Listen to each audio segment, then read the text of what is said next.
Hi everyone, my name's Katana. So I just want to come on here today just to give you some biblical examples on how prayer can be a very powerful tool that you can use. Now, of course, this is for my people who believe in God, who are on their Christian journey. Um,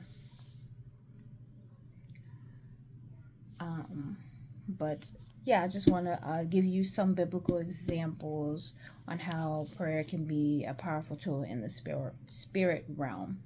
Um, you can't really see what's going on in the spirit realm, but if you saw what your prayers did in this spirit realm, you would be so more inclined to pray. So my first example is going to be in the book of Samuel, 1 Samuel chapter 1, verse 10. Now, to give you a background of just a little background story of this first chapter in Samuel. It's about a man named Elkanah, and he has two wives. One of his wife has given him children. The other wife, her name is Hannah, she is barren. She hasn't given him any children, and that's made her very sorrowful in her spirit. So we're going to start at verse 10. Bear with me. It's a little bit lengthy. Bear with me. And she was, meaning Hannah, she was in bitterness of soul and prayed to the Lord and wept in anguish. Let's pause there. Usually, you don't always have to be in a good spirit to pray.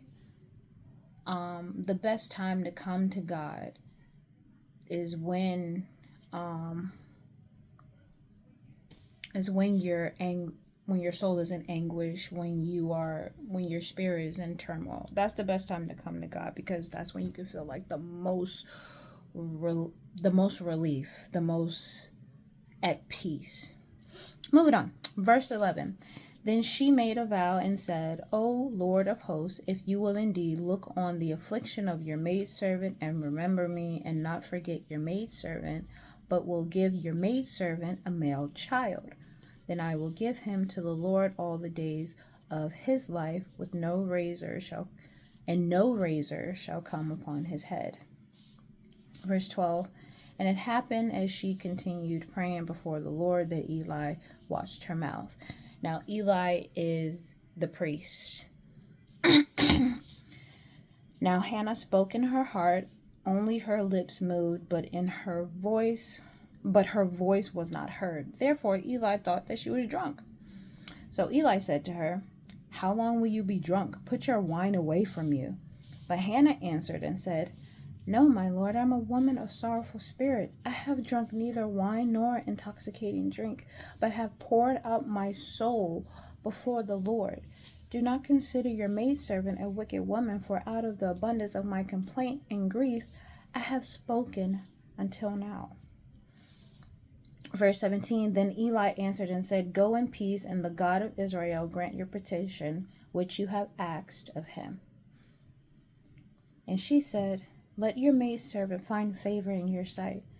So the woman went her way and ate, and her face was no longer sad. That's where we're going to pause.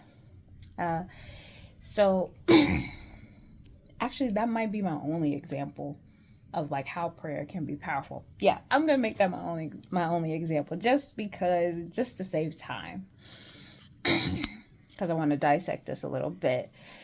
I read chapter 1, 1 Samuel chapter 1. I think it was on Tuesday. And when I read this, and I was and I was at work too, so it was kind of I was kind of going back and forth between working and reading, this chapter. And the Holy Spirit was, feeding me knowledge of like what I'm supposed to get from this chapter. And the Holy Spirit pointed out to me that at first, while she was praying, she was She had bitterness in her soul. She had anguish in her heart. Because it said in verse 10, and she was in bitterness of soul and prayed to the Lord and wept in anguish. While she was praying, while she was pouring out her soul to the Lord. And that said, she said that in verse...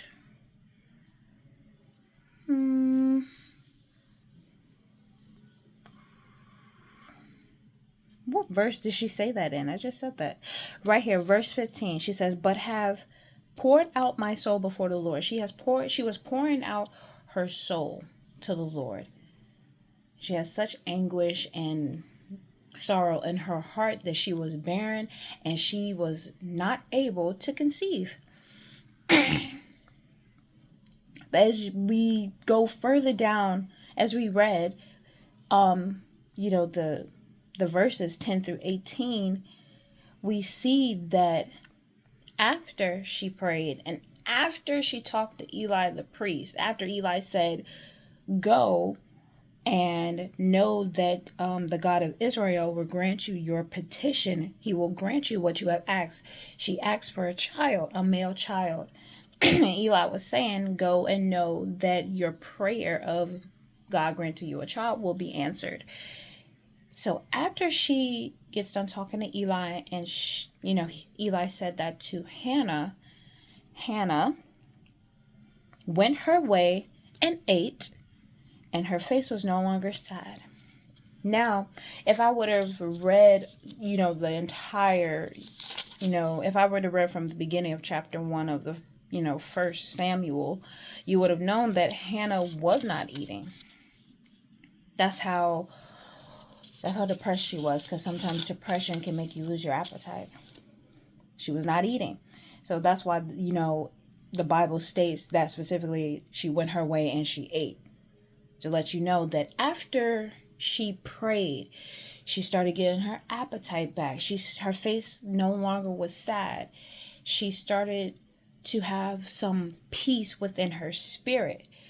So that's what the Holy Spirit was teaching me on Tuesday, saying that this is the power of prayer.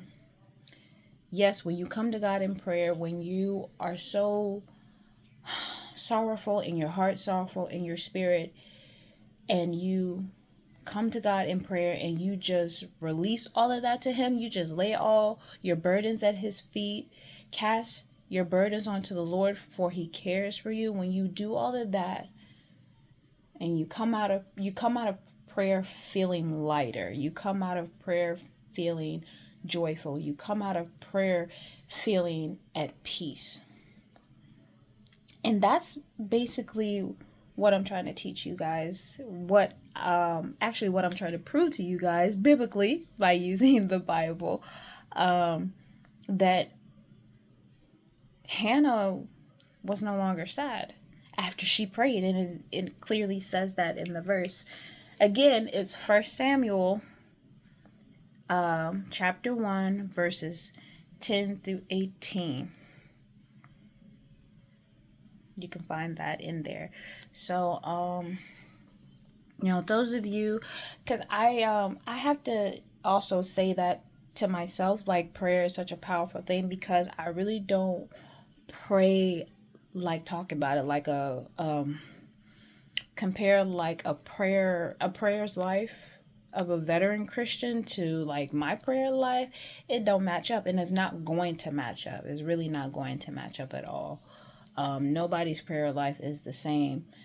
But I don't pray as much. I don't talk to God as much as I should. And I don't really, I try to, incorporate Him into my life, but I don't want to just incorporate Him. I want to make Him the center of my life. So I'm trying to do better with that as well. But yeah, that's just a bit of knowledge that I wanted to give y'all. A biblical example of how prayer can really lift your spirits and, in Hannah's case, make you want to eat again, and rearrange your face so that you are no longer sad. and also be at peace within your spirit. So, yeah. Alrighty, that's all I have to say. Really, is that prayer is powerful, and yeah. So I hope you guys have a good rest of your night or day whenever you're watching this. So, bye.